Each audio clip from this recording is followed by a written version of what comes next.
Is happiness the purpose of life? No, absolutely not. The purpose of life is to be competent and successful. If you try and base your life and your mentality purely around how happy you are, you'll end up hedonistic and destroyed. I think that as a man, your happiness comes from feeling respected over feeling loved. And the reason perhaps you're happy now is because you have more respect for yourself because of the decisions you're making. And Amen. you have self-respect. Yeah. And I think that a lot of men, even if they have self-respect, if nobody else respects them, they're struggling. I have no interest in being happy. I wake up and say, how can I be proud of myself? What can I achieve that makes me proud of myself? How can I do things that make other people respect me and are proud of me? How do I have a day which I complete when I come home? The woman who's in my house says, wow, there's no man like you. How do I live a life so my children look at me and go, Dad's a superhero? How do I make my mother call me and say, I couldn't possibly be more proud of you? I have duties to complete. I have to live the exact same life regardless of how I feel. So for me, happiness is not a good indicator on how life should be lived. But happiness to me is a super interesting concept, because when people come to me and say, I'm not happy, I say, why should you be happy? They're like, what do you mean? It's like, who told you you should be happy all the time without working for it? Happiness is at the top of a mountain somewhere. You ain't been anywhere. You haven't even climbed it.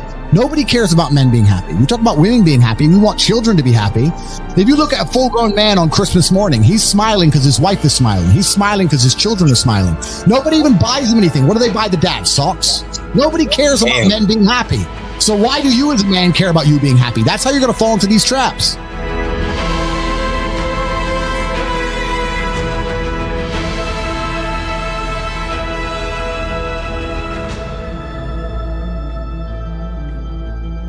I'm a very content person. I live a fantastic life.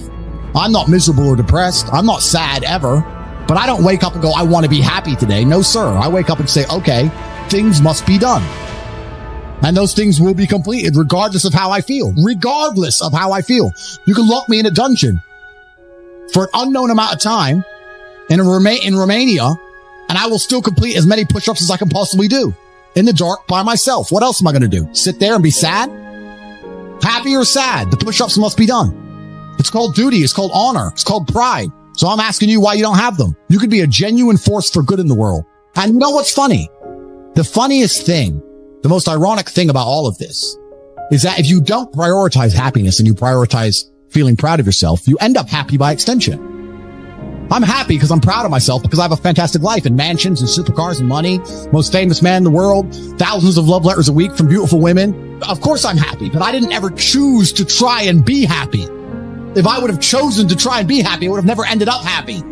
I don't want a woman to ever go through anything bad in her life. I think a man should go through it for her and protect her, because I think that's how she's her best self as a woman. But I think to be your best self as a man is the absolute opposite. And when someone emails me and says, this has happened to me, I'm like, good. No, what do you mean good? It's terrible. How else are you going to become important? How else are you going to find endless fire to get up and struggle in the face of the competition that's out here in the world? How else are you're going to do all that with a nice cushy life?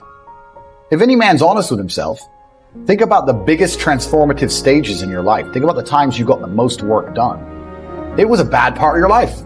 You were heartbroken, or, you lost a house, or broke, or whatever. That's when you did shit. When everything was fine, the mortgage is paid, dinner's on time, it's kind of doop-de-doop-de-doo, little by little, do a little bit of work, do a little bit of relax. But the big events come from trauma. This is it. So it's a cheat code. It's a cheat code to climb the mountain. So when I get a message from whoever and he goes, my wife left me, I'm devastated. I say, I understand. I completely understand how hard it can be to lose a woman that you've given your entire life to. And you've done so many nice things. And then because of one thing you did, her innate and absolutely insane level of ungratefulness has turned her bitter, and she now talks to you like she hates you over one thing you've done after thousands of efforts showing how dedicated you are to her. And even now that you're prepared to die for her, she doesn't give a shit about you. I understand that pain. But my answer is, good. It's still good. Now take all of that pain, and instead of emailing me, do this. And then you're going to become the kind of person that women don't leave. Then you win. I think everybody on the planet has something to prove. If you walk through life and feel like you have nothing to prove, then you're a loser. If you wake up each day and go, I don't owe anybody anything, I don't have to prove anything to anybody, then you are a loser, because you are absolutely not the incorrect. You must prove yourself to other people. You must prove yourself to your bloodline, as we just discussed. You must prove yourself to God. God hates the lazy. He can't stand them. If he gives you all these genetic dispositions and these natural God-given gifts, if you have 2 arms and 2 legs and you can think, and you're not trying your absolute best, that's the reason you're not lucky. He doesn't like you. He likes the people which show him the beauty of his own creation. He likes to give somebody building blocks and them to build something amazing. It's the best thing about being a man. You get to build who you are, right? You can decide if you want to be a funny comedian or a musician or a kickboxing world champion or fight the Matrix. You can decide whatever you want to be. God loves to see that. Those people, for some reason, seem to be enormously lucky, right? The person who goes, I don't have to prove anything to God. I don't owe all of my ancestors any effort. You know, for 5,000 years, people were dodging saber-toothed tigers and catching the plague and running from Genghis Khan. I don't owe them anything. I don't owe them a thing because I want to play video games. These people are losers. I wake up every day with something to prove. I have hundreds of millions of dollars. I'm in fantastic shape, 4 times world champion, fighting the Matrix out here by myself. More. I will have to be braver. I must try harder. All I do is prove myself. So when I hear people go, I don't have nothing to prove, then you're a loser. Peasants have never felt like they needed to prove anything, but kings felt like they needed to go and conquer land. Isn't that it's coincidental that the king, who already had it all, felt like he needed to go to some far-flung land and conquer it and take it and prove he's the king. But the peasants, oh, I don't have to prove nothing to nobody. You're a loser then. You're a dummy. I absolutely and utterly, completely have everything to prove to everybody all of the time. That's who I am. I will prove anything to anybody. If I sit and say X, I will prove it.